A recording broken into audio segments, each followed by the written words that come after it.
Stop the world! Welcome back to Stop the World in 2026. I'm Olivia Nelson. And I'm David Wroe. We hope everyone's had a restful break. Dave, how was your holiday? It was delightful. I swam at the beach. I drank some beer. I read a Jack Reacher novel, and I checked out, really. Okay. I found that when I did read the news, I found it was not helping me relax. So I actually had a bit of a news detox, which I almost never do. I didn't take that approach. You took the smarter approach and seemed to have had a really nice holiday. I have come back with deep anxieties about what lies ahead in 2026. Completely understandable, and it's relevant to our podcast. We've jumped straight back into it because it's been a pretty eventful January around the world, and particularly transatlantic relations. We've seen Trump ramp up his threats on Greenland, then climb down again, but left everyone with probably a chronic case of the willies. Russia continues to pound Ukraine, of course. Mark Carney gave a speech at Davos that really got everyone's attention when he gave the funeral rites to the rules-based order. And of course, the US is in domestic political turmoil with the second killing of a protester in Minnesota by immigration officials. And that's all before school holidays finish. Mm-hmm. We focus today on the transatlantic part with Constanze Stelzenmueller, one of our favourite guests here on the podcast. Constanze is the Fritz Stern Chair and a senior fellow in the Centre on the United States and Europe at the Brookings Institution. She's a very influential expert on European and US security, and she has a monthly column in your very favourite paper, Dave, the Financial Times. She adds to the great strength of the paper, which is why it's so good. She gives her thoughts on Carney's Davos speech, of course, including whether it is in fact time to declare the rules-based order dead, and his idea that middle powers now have to club together and form a new international order so they don't get eaten for lunch by predatory great powers. Yeah, I thought her points on middle powers were really, really brilliant. She talks about the role of Europe as an anchor for this kind of liberal coalition, the prospects for European self-reliance on security, including most fascinatingly the options for a nuclear deterrent, and what Europe needs to do to achieve that. She explains some crucial political dynamics going on in Europe at the moment and outlines ways for Europe to work around Brussels bureaucracy. She finishes with some reflections from a brilliant short piece she wrote that you quote from at length, Dave, about Germany's lessons on three-way dependencies on Russia, China and the US. I think her points on the far right in Europe were really compelling, and the Trump administration's support for them is definitely something to keep an eye on. But look, I really enjoyed the chat. It's the first of the year for us. Like I say, we've dived straight back into it. Constanze's a champ and a good sport, and she's really good fun to talk to. She's certainly energised me in my first week back at work. So let's get into it. Constanze Stelzenmueller, welcome back to Stop the World. Thank you very much. And do you have a button for stopping the world? Can we do that? That's a really good question. Nobody's asked that before, but we'll look into that. I would like that. Yes. Well, you should give it as a speaker gift. Well, you're in Switzerland, I think. I think if anyone were Correct. going to invent something like that, I think the Swiss would probably have the best chance, a sort of giant clock-like device that could actually... Well, I can tell you, because I suspect that will lead us into a conversation, that I've had a number of talks now with, I think, what one could call the Swiss deep state. And they're looking at current events in the transatlantic relationship with great worry, and not just because part of it happened in Davos, because they know that what's happening has implications for them. Mm-hmm. Okay, so their famous independence is going to be trickier and trickier to sustain. Presumably. Neutrality is the technical term. Yep. And I think, the price for questioning neutrality here, especially for a foreigner, is burning at the stake. So one doesn't do that in polite company. I think the way it's discussed here is, what's our sovereignty worth? Mm-hmm. Especially given, that a bit more than 10 years ago, the Treasury broke Switzerland's banking secret. Right. So that it's, a significant part of Swiss sovereignty has already been, broken by American power. And so goings on are being watched very carefully. But I suspect your Australian audience is less interested in Switzerland. It's another angle, but we'll park that for another episode. So the last time we spoke was March last year. We were chiefly talking then about whether Europe could get to where it needed to be in security terms. Now we're talking about rupture. How's the whiplash for you at the moment? God, it's frankly wild. Hence my interest in a stop the world button. But you know, the first year of the Trump administration was already completely unique in terms of the speed, brutality, and intentionality of the Trump administration's, the White House's attack, not just on America's domestic constitutional order, but also on international security order, trade order, currency order, technological order, right? All of that is up for grabs. And I thought we all went into the holiday break thinking that really it couldn't accelerate anymore. And then we had the double whammy of the events in Minneapolis, I think, militia murders of 2 American citizens, and the undisguised predatory grab for Greenland, semi-autonomous territory of Denmark, a model NATO ally of America's, where the Americans have used bases for decades for homeland defense. And that has really actually set off a train of outrage and even to some degree political resistance in America that we haven't seen in the past year. So this now, as we gather steam for the midterm elections in November 2026, later this year, is actually changing the context of the national debate a bit. We'll see how well it lasts. Yeah.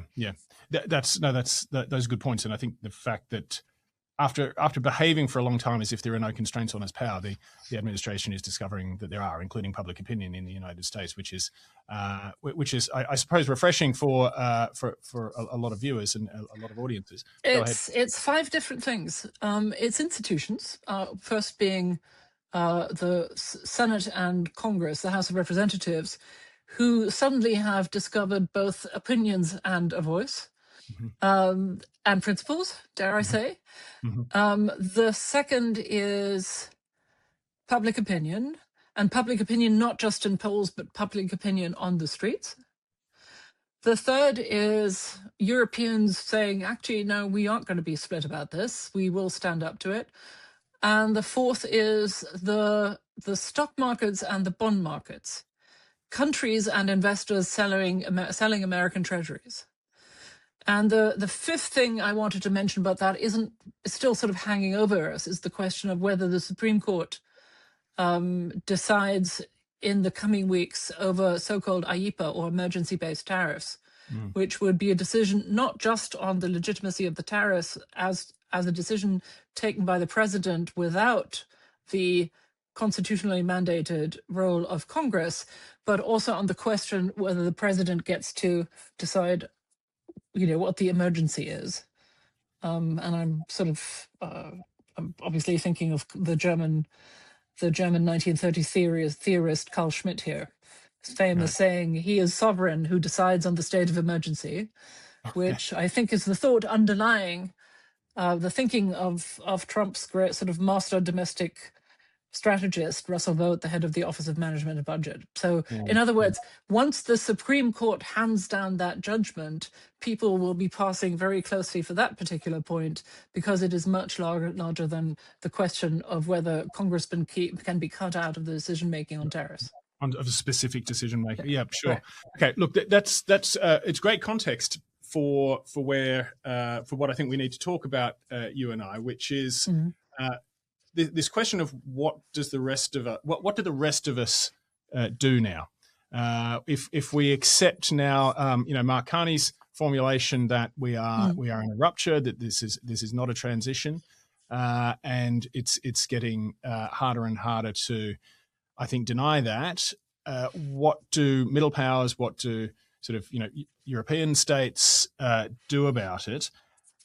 Let's start perhaps with Carney's speech at Davos. It got a lot of attention, understandably. What do you make of his prescription that middle powers can get together, aligned around sort of shared liberal democratic values, and create a sort of whole new order that will be, obviously it doesn't have the backing of a superpower hegemon like it has had for the last 80 odd years, but go ahead.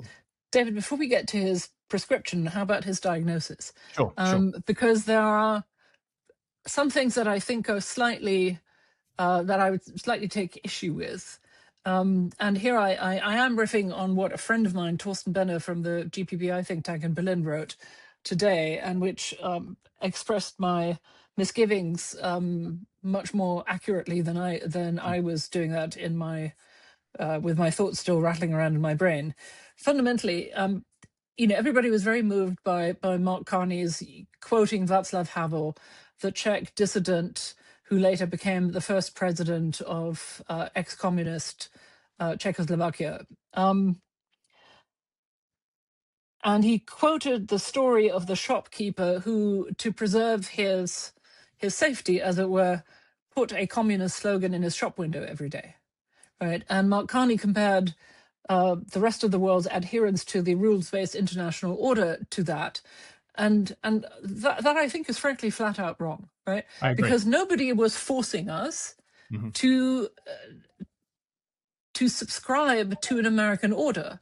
The American hegemon was its supreme guardian in many, many ways, even when it sort of broke the rules. But we weren't being forced, and the rules existed in our own interest, and they were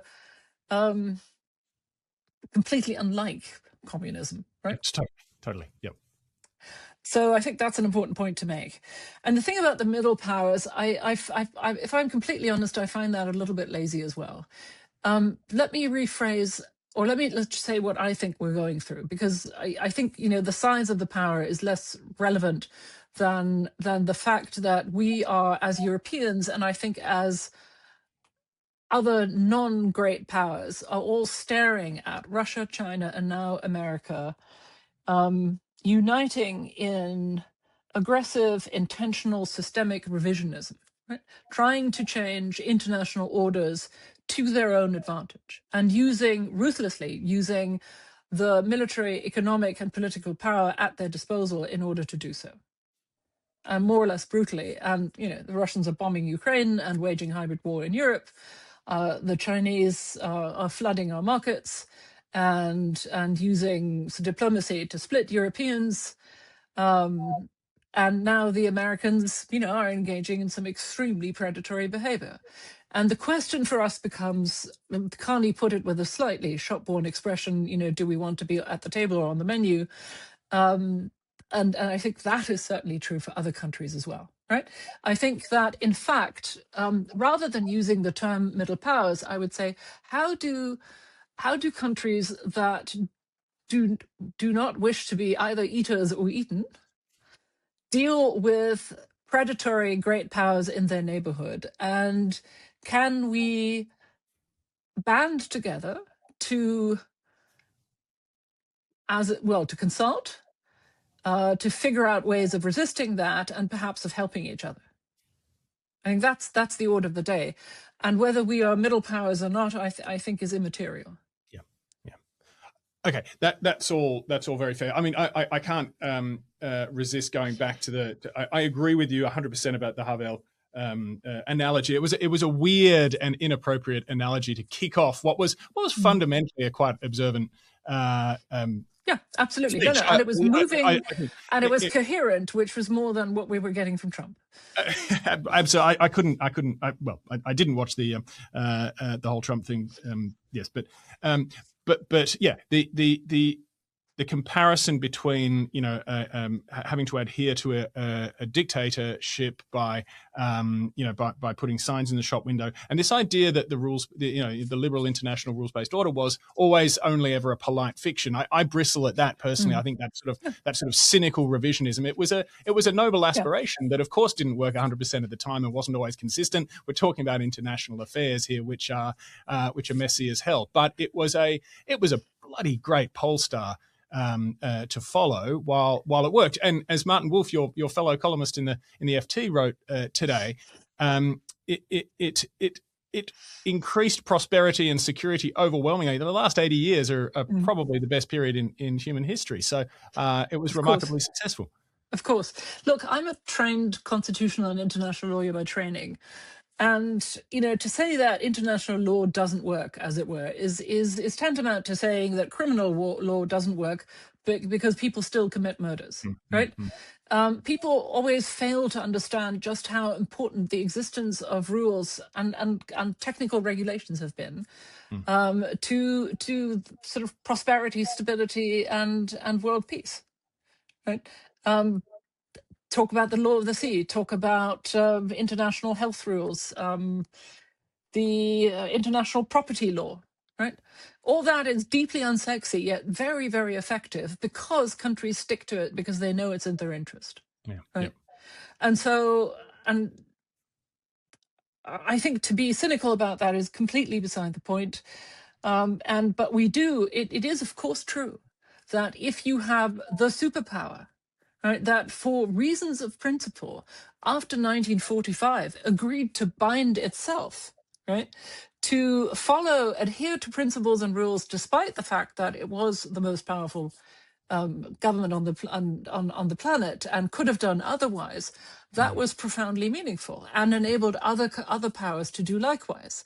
And conversely, if the apex power, America, now abjures all that and says we can do whatever we want because the might makes right and the weak must take it lying down, then that makes the lid come off the world in many ways and creates an extraordinarily dangerous situation for all of us. Yeah.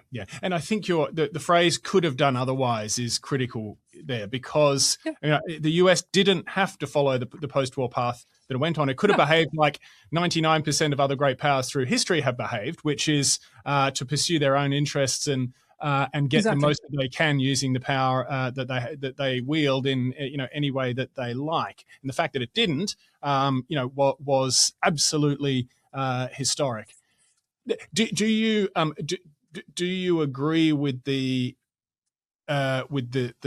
Carney's point that we can now declare that period finished? Can we now say that the US is behaving like any other great power and that is going to be the permanent state for the future? Not quite. I mean, I am not going to give up hope, right, until forced to do so, that America can't revert to sanity. Because I've been living in America for a decade now, and it's the third time in my life that I'm living there. I have many friends, both liberal and conservative, although I will say that the conservative are all never Trumpers. And I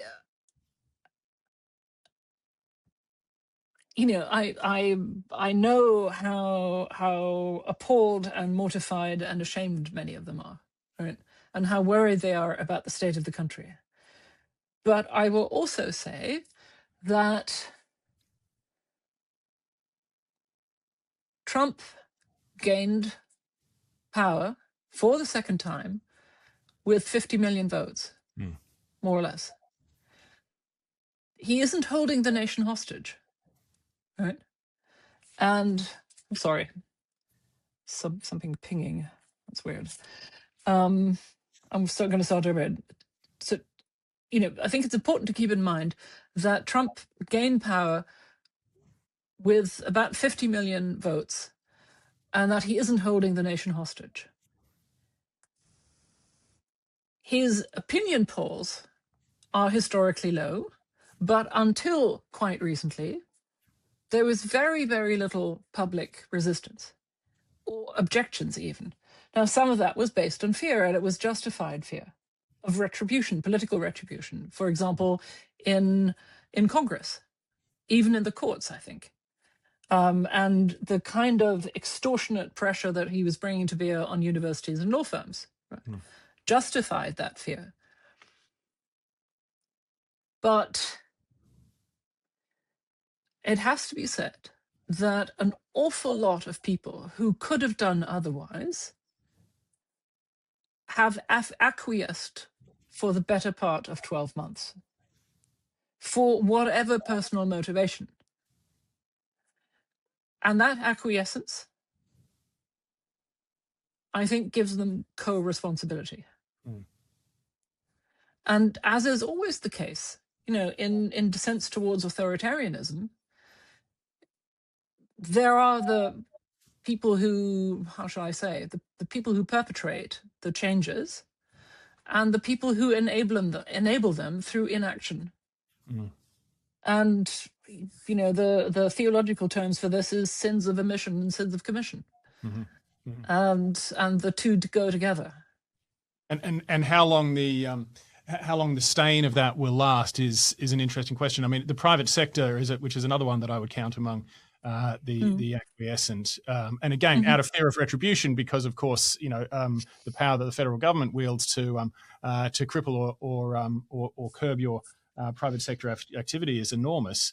But the private sector will probably just reinvent itself and move on. Whether the Republican Party can do that is a really fascinating question. But look, I don't want to get too stuck on US affairs per se, but let's look at.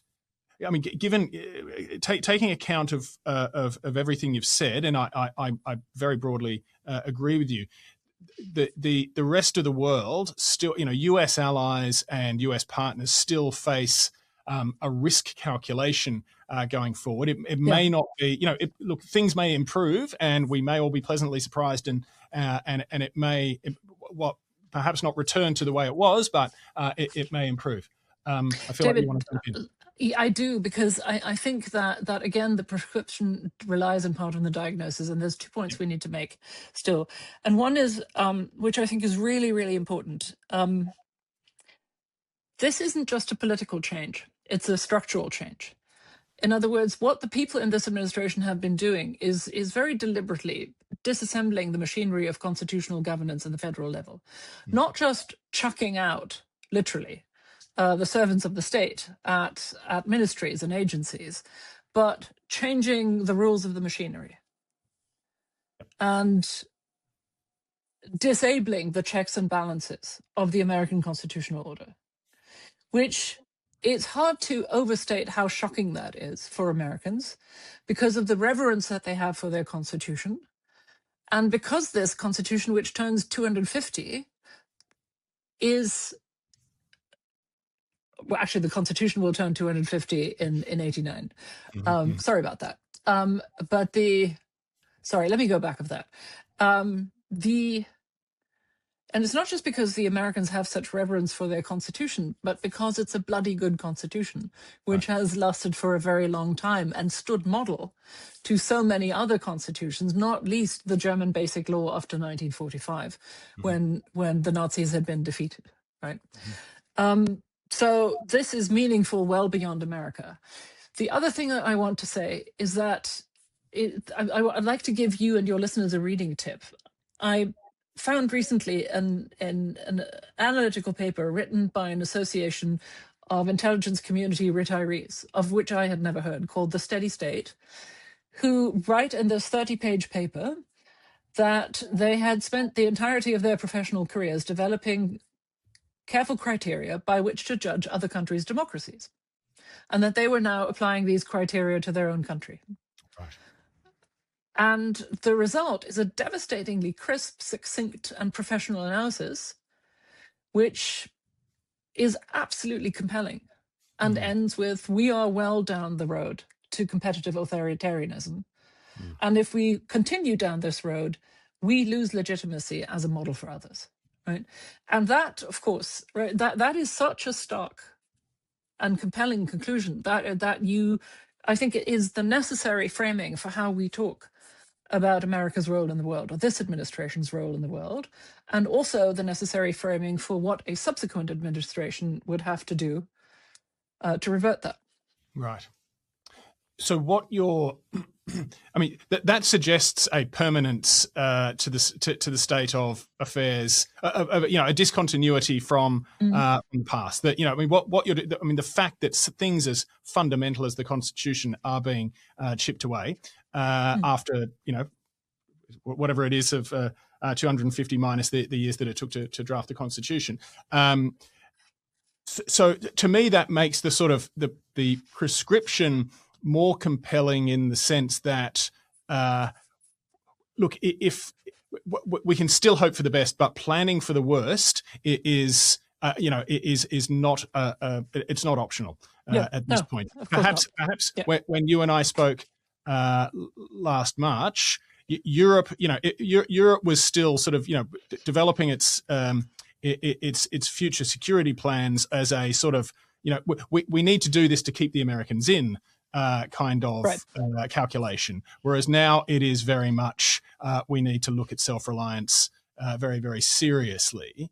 But okay, so before we get onto European security per se, let me just ask you whether it's a middle powers club. And look, I agree with you about the term middle powers. It's not very helpful when you're describing everything from Japan down to, I don't know, like, a small state somewhere in Europe or Southeast Asia or something like that. But I guess countries that still see their national interests as best served by having some kind of stable international order that promotes reasonably, trade that is free as possible, that promotes, some sort of, basic sort of, liberal and democratic values that they see that as their, as in their best interests to, preserve the kind of life that their citizens want to lead. If there is going to be a group of countries that flexibly work that way in the decades ahead, is Europe, as I feel instinctively it probably is Europe the obvious, I guess, kind of center of gravity for something like that? I actually think it is. I really do. I am not a pessimist on this. And part of my reasoning is that the situation is so serious, right? And that fear is a genuine catalyst of political change and institutional change. I mean, yes, it's easy to say, if you look back over the changes of the past 4 years since Russia's full-scale invasion of Ukraine, that European security has been something of a Schrodinger's cat, right? It is and it isn't. Stuff is happening, and we're also, not quite at where we need to be. And that's a perfectly legitimate critique. But it seems to me that the direction of travel, right, is absolutely clear. There is no going back. And there is a great deal of momentum, right, behind that change. There are always, in Europe, considerable forces of inertia, right? And there's always somebody sort of muttering or dissenting or putting in a veto. And yes, we have hostile member problems both in the EU and in NATO, right? Which, however, are getting the others increasingly irritated, and we are increasingly willing to use coalitions of the willing, right, or qualified majorities to get around that. And some of those hostile members have crucial elections in the spring, where it's not entirely clear that there won't be an upset. So we'll see about that. Okay. I'm talking of Hungary, of course, but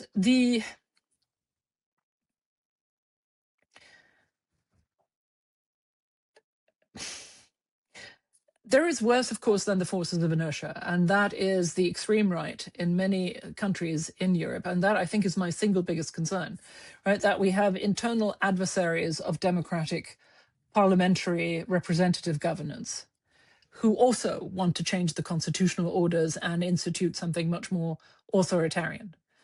And there is a very real risk that those could take over in France in 2027 in the presidential election. Nigel Farage's reform is polling in first place in the UK. And the AfD is, I think, in a much less strong position in Germany. But we have 2 state elections this year in which the AfD could actually gain a plurality or majority and then field the minister president, right? Again, these are in small, much less populated East German states, but that the political impact of that would be considerable. And the other thing, of course, to keep in mind is that both the Russians and the American MAGA right think that Germany is the place at which to attach the lever right, for regime change in Europe. In other words, regime change in Germany, helping the AfD, in other words, will lead to regime change elsewhere. I personally think that they're not going to be able to do that, and that German democracy is more stable than that, and that European democracy is more stable than that. Nonetheless, it's the first genuinely serious regime challenge that we've had since the end of World War II, which is extraordinary. You'd think we'd have learned something, but clearly people need to relearn the lessons, right? It's an object lesson in not taking what we have for granted. And so that's sorry, you're looking as though you were wanting to say something. I'm pondering what you're saying. Finish your point, and then I'll come back with. Well, what I'm saying is that I think what it boils down. The point I'm trying to make is this: that it is. I travel a great deal in Europe, and I sort of think I have a fairly good sense of what regional security debates are, and I think overall, across Europe, we can agree pretty quickly on what the necessary policy prescriptions are for greater military strength, political unity, and democratic resilience. We can make a to-do list quite quickly, and you and I, if you want, can go into detail on that, but I won't now. The problem is always the politics of the policy, especially if the policy requires spending on deterrence and defense and critical infrastructure resilience, because that gives the hard right the opening to set up a guns versus butter debate. In other words, the government is spending for Patriot batteries, and so your health benefits are going to be cut, right? And I think the only answer to that, if you want to preserve social peace and political unity, is to embed the hardening of security policy in a much larger competitiveness and growth policy in Europe. Yep. And also, I think there is another element which is also tricky, because there's all sorts of political ramifications on the national level. Given the fact that we are being eyed with predatory intent by three great powers, and especially that we are dependent, that we're an open and porous continent, society, and economy, right? A fortress Europe is unthinkable, right? And it starts with just looking at a map and our physical boundaries. So our system itself, our democracy, our markets, our politics are our best defenses, right? And then you add the military deterrence and defense on top of that. I'm fascinated by the political dynamic you've described with respect to the far right and security-related spending and the guns versus utter opportunity that provides the far right. And look, I think your solution to that of embedding security spending into broader, a broader sort of national prosperity policy discussion. Now, I mean, obviously that comes at the expense of debt, presumably, which is something that not necessarily. So no. There are other options for this, but I'm glad you asked, right? Because debt is also highly controversial, as we know. The Germans loosened their constitutional debt brake.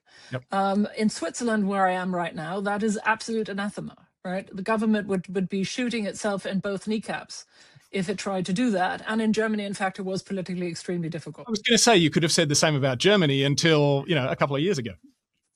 Indeed. And then we did it. And guess what? People agreed. Right. Yep. But again, the external threat was such that they understood that this was going to be necessary.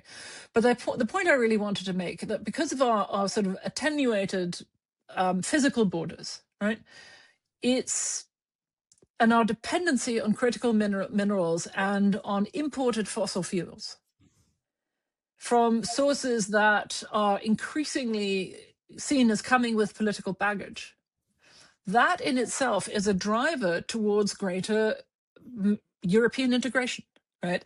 In other words, maximizing what we make of stuff once it's in Europe. Single market, capital market, banking union, energy integration, right? So if we have to import fossil fuels from problematic countries, so be it. We can't all, we can't get all of it from Norway. Then at least let's make the most of it once the molecules are in Europe, right? Let's make sure there aren't any price or regulatory differentials that prevent them from moving around. Okay. Right. And that has become a really important consideration. And that, again, sort of raises political and institutional questions, because while we are beginning to understand that the old argument for integration was one of, economies of scale and efficiency, right? That argument has now become securitized, right? And the security argument is far more compelling to the ordinary punter than was the economies of scale argument. But at the same time, as it compels us to reconsider our objections to capital markets integration, which is ultimately about the competition, say, between banking cities and Frankfurt and London, it does raise sort of tricky political questions. And it also raises really tricky questions for the countries that are sort of half in and half out, right? Who aren't members of the EU or aren't members of NATO or aren't members of the Eurozone. Yep. Because if we move closer together, then the distance between us and them grows greater. And of course, Norway and Iceland, they're both not in the EU, or Ireland, which is not in NATO, or Switzerland, which isn't in either of them, right, are European rule takers, right? And they're currently trying to move closer to Europe. But if we integrate more, then the distance grows again. Sorry, I know this is very technical and academic. I'm sorry, you may want to cut that, but it's actually, it creates really, really interesting sort of political dynamics. Right. Okay. No. It's fascinating. We're certainly not going to cut it. What I would like to ask, though, is, I suppose in sort of in lay terms, what are the obstacles, the European obstacles, going to the stereotype that sometimes the rest of the world has about Europe, and perhaps sometimes Europe has about itself as well. Perhaps justifiable stereotypes in some cases of this there just being an absolute forest of bureaucratic Brussels-driven obstacles to any kind of reform that enables the right types of integration to happen. What are the prospects of reforms, and especially things that get around, like, say, the need for consensus among member states, and these sorts of things? What are the prospects for reform that will actually enable Europe to sort of break free of that, some of those Brussels effects? Okay. Look, I think all those questions are perfectly fair. And let me counter with a couple of examples. I already said that Europeans have been responding to the problem of hostile members who veto anything, right? Especially support for Ukraine, by decision-making without the hostile member, right, in coalitions of the willing, right? Yep. And that is really quite extraordinary, because that would have been inconceivable beforehand. Now, technically, those coalitions of the willing are issue-based, right? In other words, they are technically exceptional, but the more you have of that kind of decision-making, right, the more it becomes the norm. Yeah. That's not unimportant. Second case in point. Can I interrupt for a quick second, though? Sure, please. Are they as effectual as more institutional partnerships? Because one of the points of setting up institutions is that it allows implementation of things. Really, fairly David, you really are a glutton for punishment. I wonder whether anybody's going to listen to this conversation. I don't know. But or just check out with glazed eyes at this point. The reason I ask, I think it's important because we're actually describing here a limited existing example of the kind of thing that Carney was talking about, where countries, where in the absence of the sort of stable institutions that we've become used to and that we've depended upon, countries flexibly getting together on specific issues might be the way forward. Mm-hmm. And I think this is actually a really kind of critical question about how we tackle the future. No, completely. I think we are now currently in a moment of really significant institutional change within the European Union. Okay. Because the European Union is in fact changing the way it does business. And that, and in ways we haven't seen, not in my professional lifetime, because the accepted way has always been, and I say that as a Teutonic lawyer, right, through constitutional change, in other words, through new treaties, the Maastricht Treaty, the Lisbon Treaty, and so on. And what you're seeing now is something that is far more informal, problem-solving oriented, right, and pragmatic than that. But it's also forced on us by the fact that there are members who will just veto anything, right, as a matter of course, which arguably is, a level of hostility to so fundamental that one could argue that ought to, allow the other members to sanction it, right, or to at least exclude its vote. Now, the law of the treaties and in fact international the Vienna Convention of Treaties, which apply at this point, doesn't actually allow for that kind of thing. But you could say that what the EU is doing by decision making in coalitions of the willing is exactly that, sanctioning the hostile member, right? That is using vetoes deliberately to undermine the effectiveness and the political purpose of the other members. Now, that was one example, and is really significant because it might lead to other, deeper and more formal integrations. Again, I think they're going to be sectoral, like capital markets, banking, and so on, but I do think that we're looking at that quite seriously. The second level that I would want to point you and your listeners to is the way in which the European Union has been discussing its relations with non-members and with aspirant member states. Non-members being, for example, the UK and Switzerland, and aspirant member states, the most important one is Ukraine at this point. And the usual EU way was, it's our way or the highway, and you will sign off on 30,000 regulations, no matter how infinitesimal, and then you may become a member, whether it breaks your back or not, right? And we saw in sort of later accessions like Bulgaria and Romania that for a country with underdeveloped government institutions and an underdeveloped domestic legal system, that can be a really significant burden, right? And I think the European Union has learned from that.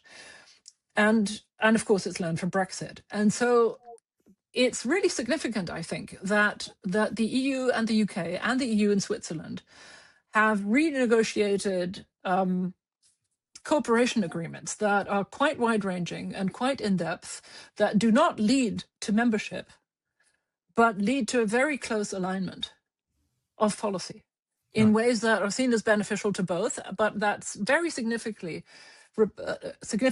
represent a departure from the EU's usual modus of operation. Right. Okay. And my third point here is Ukraine, where we, it's a country at war, which nonetheless we are proposing to give membership status to. We intend to keep our word, perhaps especially because it is becoming increasingly difficult to see how we can give it the NATO membership we promised it. And what apparently is being discussed right now in Brussels is what you could call membership light, where the aspirant country gets the benefits of membership without signing up to the full swath of regulations and obligations, but then also comes into the rights step by step, right? So, which I think may be the more beneficial way to do this, both for Ukraine and for the EU. And of course, the other debacle that people are thinking about is the failed Turkey negotiations, right? Where we negotiated endlessly with Turkey about 5 or 6 chapters, and then it all fell apart, not least because Turkey went down a much darker and authoritarian path. And nobody wants that to happen to Ukraine, right? Right. Yep. And so that kind of flexibility, I think, signals that we understand that that the methods of the past are no longer applicable. And then maybe one final point, and climate change regulations. I think the EU leadership, the European Commission, has understood that while it still pursues the goal of climate change mitigating regulations and the path to renewables, and that's a goal that's widely shared in the European Union, it is actually very dangerous when that is turned into a gun versus butters debate, right? And into a sort of an elitist obsession in the way that the Trump administration is depicting climate change regulations. And so the Commission is now attempting to square this with industrial policy and with competitiveness policy. We can have a whole conversation about that, but that is a very significant way in which the European Union is trying to adapt politically in order to preserve what is still seen as a desirable goal. Yeah, yeah. And I mean, that's what you're describing there on climate. I mean, that's something that Australian politics grappled with quite some time ago. Of course, climate has bedeviled our politics for the best part of a generation. But quite some time ago, I suppose the cannier politicians, particularly on the centre left, realised that they had to move this away from an environmental issue or a global issue to a national economic prosperity issue, and that's been relatively successful. I've got to say, Constanze, I mean, I think far from boring our listeners, I think we're actually giving them some hope here, because what you are describing, what I'm hearing is a bloc that is in a position right now that, and it's a little bit regrettable that it has taken this level of desperation to force it out of the inertia that you were talking about earlier, but that what's at stake is sufficiently serious and sufficiently grave that people are prepared to. We are simply going to have to do what we need to do to reach our objectives, and bugger the red tape for the moment. We're just going to have to work around it and slash and burn it, and we're just going to have to do what we have to do. So you're certainly giving me some hope. Let me get to a pointy question, which is I hopefully sort of crystallizes some of what we've been talking about. But Mark Rutte saying that dream on if you think that Europe can actually defend itself without the United States. I mean, that personally, that seemed kind of bonkers to me. When we're talking about a bloc that has a GDP of something like 10 times its principal aggressor in Russia, it just seems to me insane if we declare that Europe cannot fend for itself. What do you think? I have many thoughts. Go on. That won't surprise you. I have such mixed feelings about Mark Rutte. I remember vividly his first visit to Trump after the American president's election, where he was asked in the Oval Office about Denmark and Greenland, and then said that was a national question that he didn't want to talk about. Right. Unhelpful. And seen with dismay by a number of member states at the time. But he is, of course, right in saying that it is naive to think that that Europe can decouple from America. But then that's not the goal, right? He's putting up a straw man. The goal is to de-risk, not to decouple. That said, I'm going to argue against myself now. Let me perhaps put this into historical context. After the disastrous Zelensky meeting in the Oval Office last spring, and then the disastrous meeting in Alaska. Remember, all the Europeans flew to Washington and tried to convince Trump not to throw Ukraine under a bus or them. And what we came out with, we were negotiating a trade deal at the same time. What we ended up doing was promising that we would increase our defense budgets to 5%, that we would buy American weapons to give to Ukraine, and that we received a promise that nuclear extended deterrence by America towards Europe would continue, and that we would continue to be given the use or benefits of American strategic enablers, which we cannot yet produce. And for that, we forbore to use the anti-coercion instrument, which had been readied, of course, to be used against China in the trade conflict. At the same time, we hoped that the conflict over Americans weaponizing internal conflicts around the hard right and using that to destroy Europe's digital sovereignty, which the tech oligarchs in America object to for all the obvious reasons. And we hoped, I think, that we could negotiate that at some technical level. And what we have come to understand at this point is that all these three vectors of American coercion, military, trade, and tech/democracy, remain open, and that in fact the scope and time frame of what we think we need to do for ourselves to gain military strength, political unity, democratic resilience, the time frame has shortened and the scope has broadened. And why is that? The National Defense Strategy, which was just published last weekend, shortly after the National Security Strategy in December, the National Defense Strategy is slightly less, verbose about civilizational alliances and popular right-wing parties which need to be supported. But its commitment to extended nuclear deterrence is extremely thin. It consists of a mention of Europeans being expected to take care of their own conventional defense.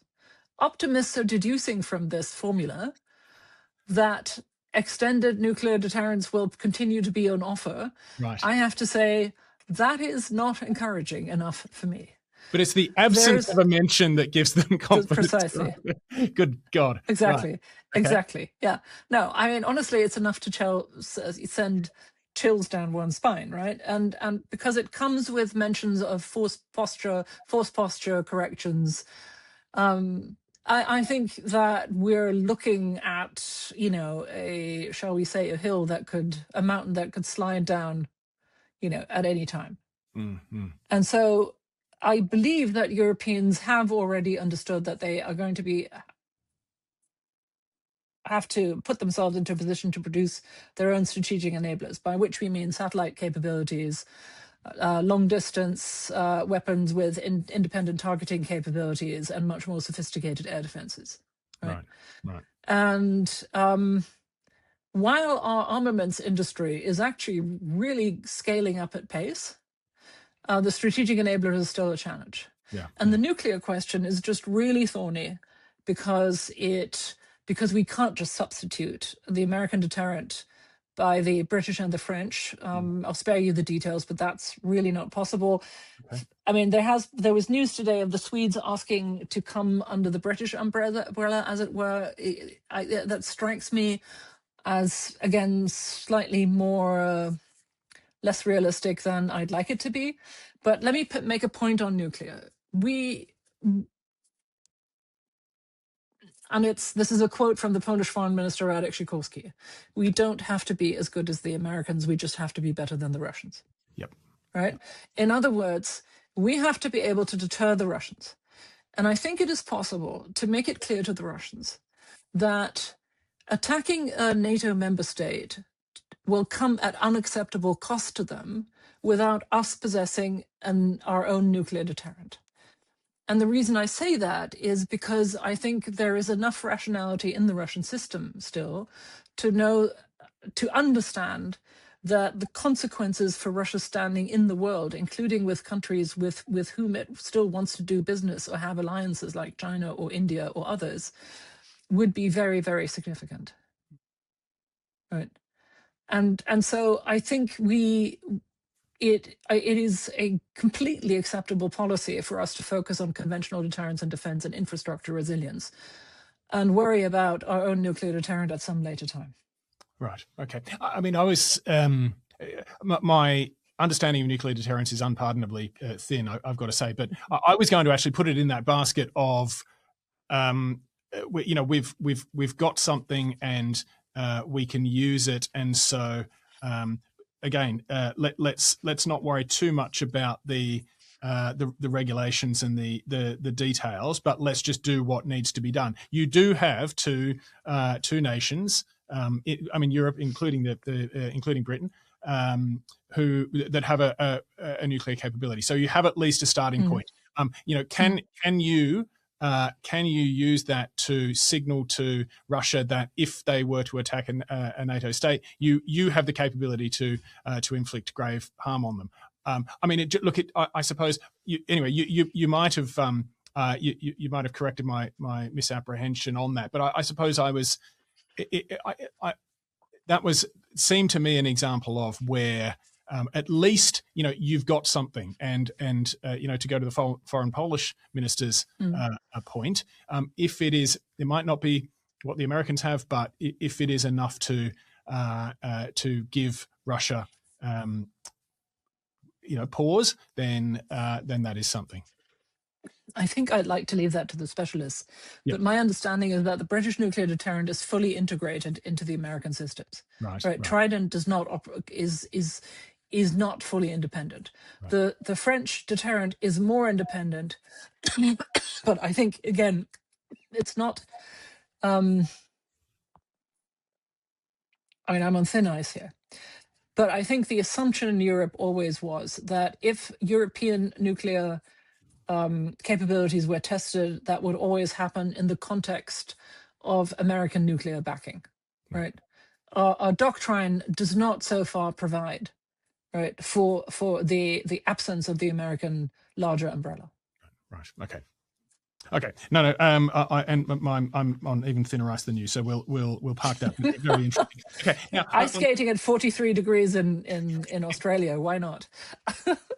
I'm conscious of taking you into your Thursday, your time. So I will wrap it up. And I know I haven't got to everything that I wanted to, but I can't not finish on this because I'm going to point our readers to something you wrote recently. The Munich Security Conference has been putting out historic speeches. It's an enormous amount of content that they're releasing. I'm conscious that they have a conference on, I think, next month or perhaps in March, but it's looming. February 13th to 15th. Okay, right, there you go. So I hope they've got time to actually organise the conference, because the amount of stuff they've been putting out in writing is phenomenal. But anyway, your reflections on being in the room at Putin's infamous 2007 security speech. You go through all of these alarm bells that Germany heard but didn't hear from 2007 onwards. The invasion of Georgia, the assassination of I think was it a Georgian refugee in Tiergarten in Germany.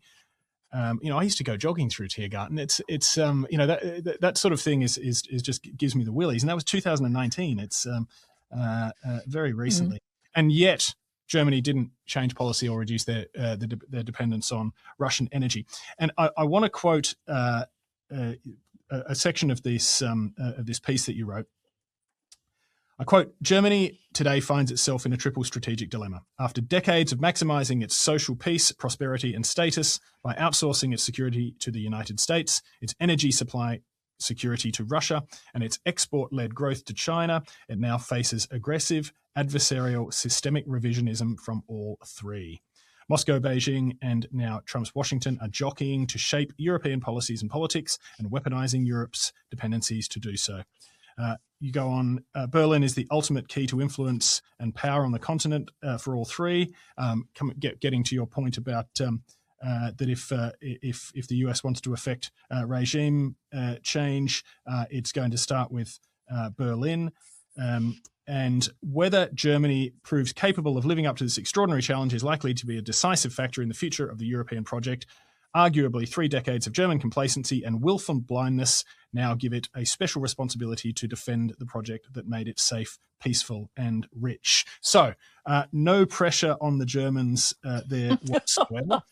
But basically, the fate of the world hinges on Berlin. What's your take right now? You are German by background. Very international today, but this is your home nation. How is Berlin shaping up in taking on that responsibility? Well, I still only have one passport, right. and I consider myself a committed European of German nationality, who happens to be very fond of America and live there currently. Mm-hmm. But look. To inject another note of optimism, I have been traveling a lot in Europe. And sort of oddly, I get a distinct sense that quite ordinary people see their fate as intertwined with that of the continent. Right? They don't think of themselves just as Icelandic or Spanish or British or Polish. For all of us, European identity is lived identity, right? It's not, in opposition to what MAGA seems to think, it's not an ideology of false belief. It's the life we lead, right? It means being able to use one currency in most of Europe and being able to take trains throughout Europe, right? And going to study there and vacationing there. And there is, I think, because of the rising external pressure and coercive efforts and threats, there is, I think, a really a rising sense of shared destiny, and that we have something that is worth preserving, and that it seems even more precious as we see, democratic friends flirting disastrously with authoritarianism. It does make you look at what you have in a different way, right? And value the independence of courts and independent agencies and parliaments where people can speak their mind, right? Yeah. And the protection of civil rights. That is something that people are learning to reevaluate, I think. And this is going to sound sentimental, but I thought that I was traveling, that there was a genuine warmth there, right? So many people would come up to me if I was giving a talk or a speech and say, I don't think of myself just as a Belgian, right? Or just as a Pole. And I think people are quite sincere when they say that. But one thing that we haven't really talked about and that we should sort of swing by as we close is that all of this does beg the question of our relationship with other countries. And you will have seen, right, this huge trade deal that the European Commission just concluded with India. The Mercosur trade deal was, I think, hit one last roadblock with this vote in the European Parliament, which wanted to put some aspects of the agreement before the European Court of Justice. But I don't think that's going to stop this enormous trade agreement with key economies in Latin America. Mm-hmm. And again, I think that democratic, pluralistic, open societies around the world should reevaluate their relationships with each other and see how they can move closer to each other, collaborate with each other. Because the one thing that is really getting lost in all this, right, is a sense of common public goods in the world. Climate change is just one of those. But, freedom of trade, freedom of movement, even if we're all sort of, closing our borders somewhat. There are many, many common public goods that I think need to be preserved. And because we've been talking about Greenland, I actually managed to get myself there in August. Right. And I'd been in Iceland a couple months previously. And I can tell you that traveling to Greenland, and if you do what I did, which was sort of go off the beaten track, and spend a couple of days on a glacier lodge, you have an experience of nature that is actually profoundly moving and makes you feel quite small, but also very, very responsible. Because the ecosystem of Greenland is profoundly fragile. It's of an otherworldly beauty, but it doesn't require a great deal of research to understand that its health and its preservation is not just relevant to the Greenlanders, but relevant, and not just to the North Atlantic, but to the entire world because of the sheer size of the ice sheet, right? So all of us in the region and in the world have an interest in preserving that. And that brings me to my final point, which is the Greenlanders. All 57,000 of them who have been feeling extraordinarily beleaguered and vulnerable by being treated almost as modern-day slaves. Yeah. People to be bought and transferred with a piece of land. And the truth is that none of us, including Australians, right, have a clean record with regards to First Nations colonies, and I don't get me started on German 20th century history, right? And so I feel it really is incumbent of us, right, on all of us, to make sure that this kind of thing doesn't happen in the 21st century. And it would be a blot on all of our humanity if we let it happen. Well, we don't often get poetry, but thank you. Sorry, I'm not being facetious. It's you make some beautiful points there. I suppose global public goods almost feel like a luxury at the moment. I mean the way you've laid it out. I mean that they are incredibly obviously not, and sometimes it does take a visit to somewhere like a Greenlandic glacier to remind us of the value of that, and in fact that it can actually uplift a lot of the more practical, basic, mechanistic things that we feel like we need to deal with every day. So lovely points. I feel like next time, I almost feel like we should have had a bottle of wine for this conversation. And look, my lack of discipline that if it went off in all sorts of directions. But look, your points to me have been riveting, Constanze. So I know it's late there, but look, thank you so much for joining us again. And I think those points you raised towards the end there on including Europe's relations with the rest of the world, things that I omitted to cover, I think that gives us a good excuse to catch up again sometime. I'm happy to. Relatively near future. And if we do a podcast again, we can, open a glass, a bottle of wine on each side and just consider the state of the world while getting sloshed. And look, we did start around 7:30 in the morning my time, but look, I have been known to have a glass of wine at 9 to get in there early. So, thanks so much for joining me. Cheers. You're very welcome. Cheers. All the best. Thank you. Bye-bye. That's all we have time for this week on Stop the World. We'll be back with another episode soon.